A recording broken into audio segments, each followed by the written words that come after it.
UP उपचुनाव में Karhal seat से तेज प्रताप जीत गए हैं। ये उनके लिए सेफ सीट बताई जा रही थी क्योंकि समाजवादी पार्टी का यहाँ पर जीत का इतिहास रहा है। बीजेपी के अनुजेश यादव जीत गए हैं। करहल सीट से तेज प्रताप की जीत हुई और अनुजेश यादव को 14,000 वोटों से हरा दिया है। उनके मुकाबले में बीजेपी के अनुजेश यादव खड़े हुए थे। हाँ, और वो भतीजे हैं मुलायम सिंह जी के ग्रैंडसन। यादव वर्सेस यादव की लड़ाई थी, लेकिन इसको यादव वर्सेस यादव नहीं, मुलायम सिंह परिवार वर्सेस में भी लड़ाई थी। हाँ। ये उनके दामाद हैं अनुजेश यादव, और वो जो है तेज प्रताप उनके पोते हैं मुलायम सिंह यादव जी के, अखिलेश के भतीजे हैं। ठीक है, लेकिन इसमें समाजवादी पार्टी एक बार फिर से जीत के साथ करहल सीट पर तेज प्रताप जीत गए हैं।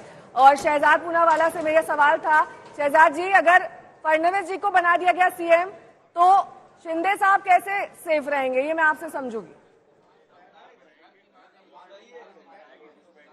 देखिए, ऐसा है कि कभी कभार दंगल के 5 बजे के शो में श्वेता जी एंकरिंग करती है, आजकल साहिल जोशी एंकरिंग करते हैं, तो क्या इससे कोई और एंकर अनसेफ हो जाता है क्या आपके यहाँ पर? आप सारे 3 एंकर्स पर ही छोड़ते हैं। मैं सवाल सीधा कर रही हूँ, आप 5 बजे के दंगल पे आ गए। अरे आप गेस्ट आते हैं ना।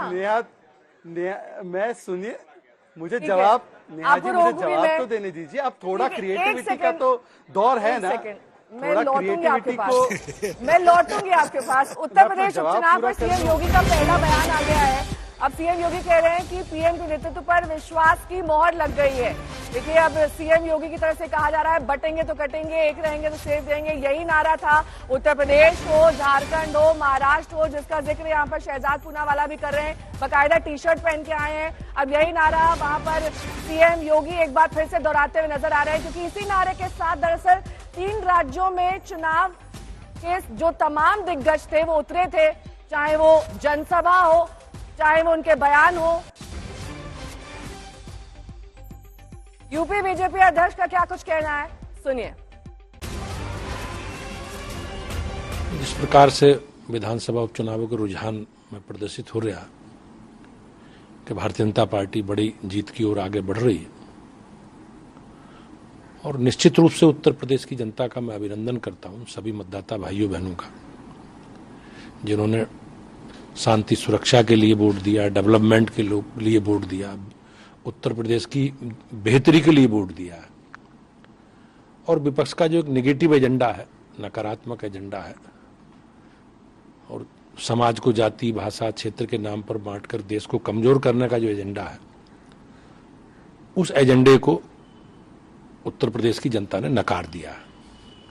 समाजवादी पार्टी जिससे पीडीए की बात करती है, तो आज उत्तर प्रदेश की जनता ने दिखा दिया है कि माननीय प्रधानमंत्री जी का जो फार्मूला है, सबका साथ सबका विकास, उत्तर प्रदेश उसी राह आगे बढ़ रहा है।